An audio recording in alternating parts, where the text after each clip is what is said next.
시청자 여러분 반갑습니다.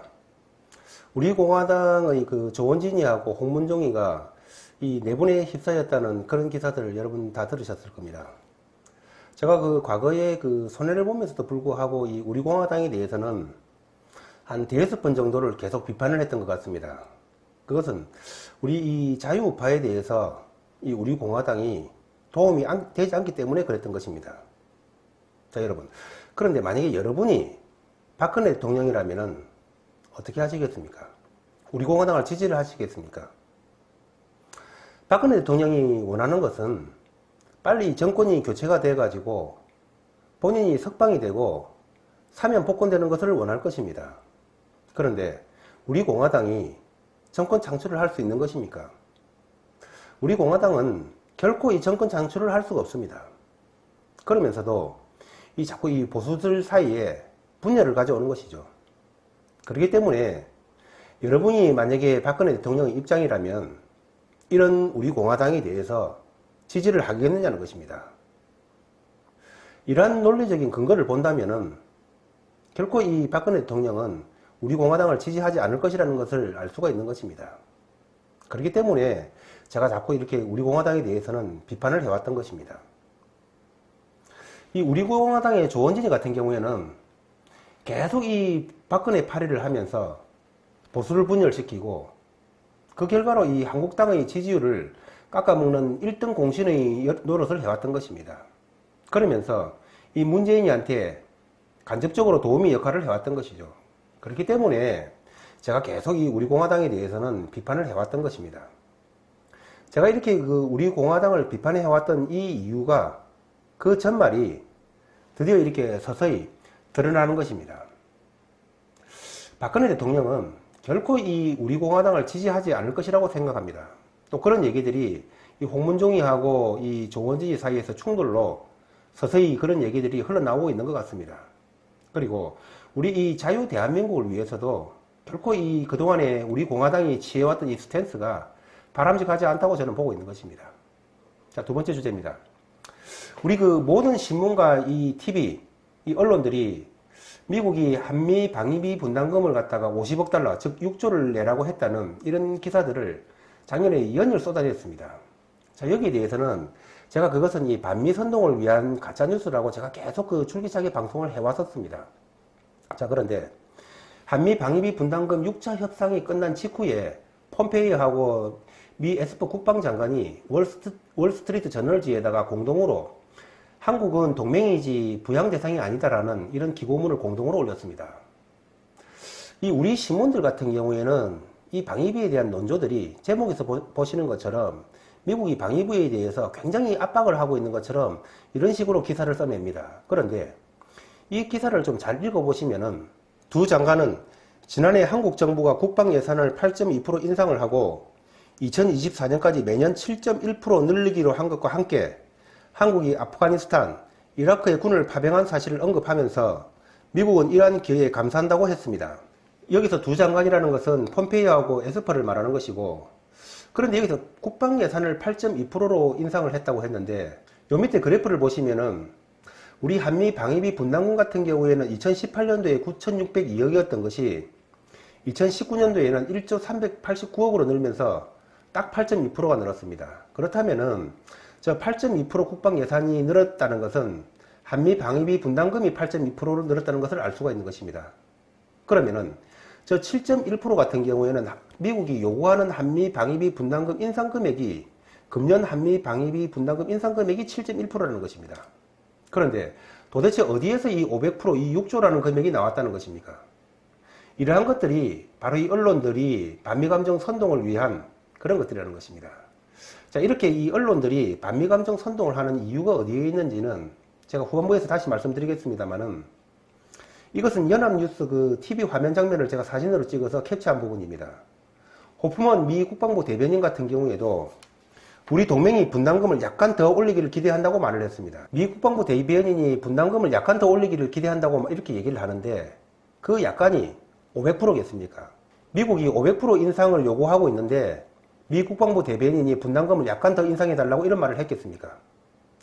여러분 혹시 이런 기사 보셨는가 모르겠는데 트럼프가 한미 방위비 분담금과 관련해 가지고 한국이 매년 5억 달러를 더 내기로 이렇게 약속을 했다고 이런 주장을 하고 있습니다. 트럼프가 주장을 하는 것도 5억 달러입니다. 50억 달러가 아닙니다. 제가 이 부분에 대해서는 과거에 제가 방송을 한 것을 기억하시는 분이 계실지 모르겠지만은 만약에 한미 방위비 분담금이 50억이 맞다면은 그것은 이 문재인이가 남북관계의 협조를 갖다가 트럼프로부터 받아내기 위해서 트럼프에게 방위비 분담금으로 50억 달러를 주겠다고 이 거짓 약속을 하고 우리 관료들에게는 그것을 얘기를 하지 않고 그래서 이 한미 관료들 사이에서 마찰이 일어나도록 그렇게 의도한 것이 아닌가 하는 의심을 한다는 그런 방송을 제가 과거에 한 적이 있습니다. 그 이후에 이 트럼프가 5억 달러를 내기로 했다는 이런 기사들이 나왔는데 제가 보고 있는 이런 부분들이 과히 그렇게 틀린 것은 아니라고 생각을 합니다. 자, 그렇다면 어떻든 이 방위비 5조, 6조를 주장하는 이 결과가 어떻게 되는 것인가? 바로 이런 것입니다. 내가 주장하는 것과 똑같은 것입니다. 이 주한미군에 대한 이 호감도가 70%에서 33%로 급감을 했다고 하지 않습니까? 모든 신문, 모든 TV가 심지어는 미국의 국회의원을 동원을 해서 또는 미국의 정부 관료들을 동원해 가지고 50억 달러의 방위비 분담금은 너무 심하다. 그러면서 그것을 기정사실화시키고 따라서 우리 사회가 이 방위비 분담금 50억 달러가 기정사실인 것으로 모두가 받아들이고 있었습니다. 자, 그런 상황에서 이 개인 유튜버인 제가 자기 방송에서 그런 말을 그것이 가짜뉴스라고 말하는 것은 정말 어려운 것입니다. 그것은 마치 이 과거에 이 천동설이 일반화되어 있던 그런 사회 분위기에서 코페르니쿠스가 이 지동설을 주장하는 것과 크게 다를 바가 없는 것입니다. 자, 그리고 주한미군 한 개 여단이 철수할 것이라고 주한미군을 감축할 것이라고 이 모든 신문과 TV가 작년에 많이 떠들었습니다. 자, 그때도 그것이 가짜 뉴스라고 떠드는 것이 아마 대한민국에서 제가 이 유일한 방송일 것입니다. 그런데 지금 어떻습니까? 미국의 제2기갑 여단이 한국으로 지금 전개가 되고 있지 않습니까? 이 언론들이라는 것이 계속 이렇게 국민들을 흥분을 시키고 그래서 이 국민들의 관심을 가져오기를 바라는, 말하자면은 국민들의 입맛에 맞춰서 방송을 해주는 그런 것이라는 것입니다. 정말 이 참 언론들의 모습이 아닌 것이죠. 자신들의 이익에만 이 눈이 먼 이익 집단들인 것입니다. 지금 우리 사회는 이 윤석열이를 청와대하고 맞서는, 권력하고 맞서는 우리 우파의 상징으로 받아들이고 있습니다. 이 윤석열에 대해서는 그동안 제가 이 혼자서 이 윤석열의 실체에 대해서 계속 말하고 있습니다. 제가 이렇게 방송을 한 이후에 이 몇몇 방송들이, 일부 방송들이 저하고 이렇게 같은 그 의견의 스탠스를 취하고 있습니다만은 어떻든 제 가까운 지인들조차도 이렇게 사회가 전체적으로 이 윤석열을 이렇게 철석같이 믿고 있으니까 이 윤석열에 대해서 계속 이렇게 그 방송을 하는 것은 마치 계란으로 바위치기 식으로 내가 손해만 볼 뿐이라면서 그런 윤석열에 대한 방송을 하지 말라고 이렇게 얘기를 하고 있습니다. 그렇지만은 제가 이 사업을 하는 사람이라면 저희 이익과 손해를 따지겠습니다. 그렇지만은 저는 이 방송을 하는 입장에서 진실을 말해야 된다고 생각을 합니다. 그리고 그것이 이 대한민국에 방해가 되는 것이라면은 제가 아무리 손해를 보더라도 끝까지 찾아서 제가 방송을 해야 된다는 생각을 합니다.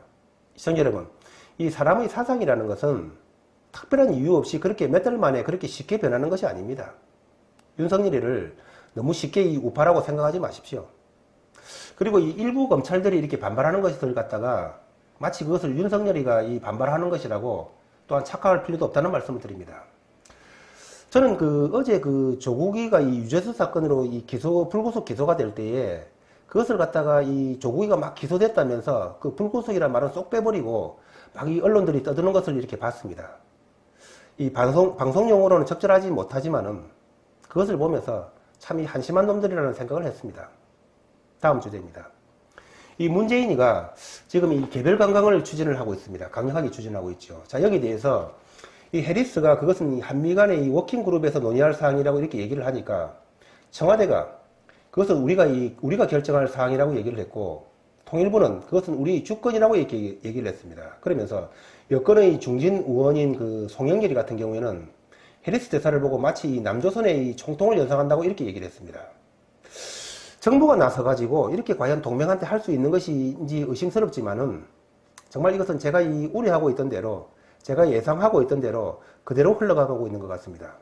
무슨 말씀이냐면은 문재인이가 그 금년 초에 그 아차산을 등반을 할 때의 그 복장이라든지 이 검경수사권 조정을 포함을 해가지고 이 검찰개혁이 완성된 것, 그리고 연동형 비례대표제, 얼마 전에 그 강기정이가 부동산 매매 거래 허가제 이 발언, 그리고 이 개별 관광 같은 것들, 이 모든 것들은 독립되어 있는 것들이 아니고 이 모든 것들이 하나의 톱니바퀴처럼 소리 맞물려 돌아가는 것들입니다. 그리고 그 근본 바탕에는 저는 이 검경수사권 조정 법안을 포함해가지고 검찰개혁이 완성된 것에 대한 이 자신감의 표현이라고 보는 것입니다. 이런 자신감의 표현 속에서 부동산 거래 매매 허가제라든지 개별 관광이라든지 이런 것들이 집중적으로 지금 언론에 흘리고 있는 것이라고 저는 보고 있는 것입니다. 시청자 여러분, 문재인의 지고지순의 목표가 바로 고려연방제라고 저는 생각을 하고 있습니다. 그런데 이런 고려연방제를 시행하기 위해서 가장 이 걸림돌인 것이 바로 이 국민의 반대인 것이고 미군의 존재인 것입니다. 그렇기 때문에 이 문재인이가 함부로 이 고려연방제를 추진을 못하는 것입니다. 그런데 이 공수처가 완성이 됨으로 인해 가지고 이 상부 구조에 해당되는 고위공직자들이 꼼짝 못하도록 되어 있습니다. 그리고 이 검경수사조정권이 법안이 통과됨으로 인해 가지고 하부 구조에 해당되는 우리 국민들을 완전히 장악해버린 것입니다. 그렇다면은 이 내부적으로는 이제 완전히 장악이 됐기 때문에 남은 것은 외부적으로 미군의 존재인 것입니다. 그렇기 때문에 이 미군을 몰아내기 위해서 의도적인 이 갈등을 유발하기 위해서 이 개별 관광이라든지 이러한 부분들이 추진이 되고 있는 것이 아닌지 저는 의심을 하는 것입니다. 이 부동산 거래 매매 허가제라든지 개별 관광이라든지 이런 것들이 검경수사권 조정 법안을 포함한 이 검찰개혁이 완성되는 시점에서 거의 동시적으로 튀어나온 사건들입니다. 자, 이 개별 관광 추진에 대해서는 일각에서는 북한으로 이 자금을 유입시키기 위해서, 말하자면은 북한에다가 이 링거 역할을 하기 위해서 이 개별 관광을 추진하는 것이 아닌가 하는 이런 견해들이 흘러나오고 있지만은 그것은 일부는 맞지만은 저는 핵심은 아니라고 봅니다. 이 막바지 전국에서 지금 돈 몇 푼이 중요한 건 아닙니다. 제가 보기에 이 문재인 정부가 개별 관광을 추진하고 있는 가장 궁극적인 목적은 한미 간의 갈등을 유발해가지고 반미 정서를 싹 틔워서 궁극적으로는 미군 철수를 요구할 것이라는 것입니다. 그것이 첫 번째 목적인 것이고, 두 번째로는 이 간첩들이 자유스럽게 왕래를 할 수 있도록 그러한 목적에서 이 개별 관광이 추진되는 것이 아닌가 하는 그런 의심의 눈초리를 저는 보내고 있는 것입니다. 그리고 이 일각에서는 이 개별 관광을 이렇게 추진함으로 인해 가지고 한미 간의 갈등이 유발이 돼 가지고 한미 간의 마찰이 생겨 가지고 우리가 이 미국으로부터 세컨더리 보이콧을 맞을 것이 아닌가 하는 그런 우려들을 쏟아내고 있습니다. 저는 결론적으로는 우리가 미국으로부터 세컨더리 보이콧은 북폭을 하기 전까지는 적어도 맞지 않을 것이라고 생각을 합니다. 왜냐하면은 이 북폭을 한다면은 미국이 가장 우리로부터 필요로 한 것이 우리 대한민국 육군의 협조인 것입니다. 그렇기 때문에 미국이 이 북폭을 하기 위해서는 이 한미 간의 이 갈등을 유발하는 것을 원치 않기 때문에 이 대한민국의 세컨더리 보이콧을 때리지 않을 것이라고 보는 것입니다. 즉, 이 세컨더리 보이콧을 때리지 않는 것은 미국이 북폭에 대한 의지라고 저는 보고 있는 것입니다. 만약에 미국이 북폭을 하지 않을 것이라고 한다면은 아마 저는 미국이 대한민국에 대해서 세컨더리 보이콧을 때려도 10년 전에 때렸을 것이라고 생각을 합니다. 시청자 여러분, 이제 자유 대한민국을 장악하기 위한 마지막 막바지 시도들이 이루어지고 있습니다. 그렇기 때문에 미국의 발걸음이, 미국의 행보가 빨라질 것이라고 저는 생각을 합니다. 이러한 엄중한 시기에 우리 여론은 싸구려 언론들에 선동되지 말 것을 말씀드립니다. 이것은 VOA 그 화면을 제가 캡처한 사진인데, 미 국무부 대변인이 미중 간의 이 무역 협상이 1단계가 완료가 된 것은 미국과 중국이 협력을 할 수 있는, 같이 이익을 찾을 수 있는 부분이 있기 때문에 1단계 무역 협상이 완료가 됐다고 이렇게 얘기를 했습니다. 그러면서 이 협력이라는 것은 중국이 유엔 안보리에서 북한 제재에 대해서 협력을 했다는 것입니다. 시청자 여러분, 제가 이 미중 간의 이 무역 전쟁이 벌어지고 있는 근본 원인은 북한 때문에 그런 것이고, 따라서 미중 간의 이 무역 협상이 합의가 되는 것은 바로 이 북폭이 임박했다는 말씀을 드린 바가 있습니다. 지금은 정말 이 비상한 시기입니다. 그렇기 때문에 우리가 이 여론에 선동되지 말고 우리의 희망을, 그리고 우리의 바람을, 그것을 현실 사실이라고 착각하지 말고 우리의 현실을 냉정하게 각성을 해서 바로 봐야 된다는 말씀을 드리면서 오늘 방송을 마치도록 하겠습니다. 감사합니다.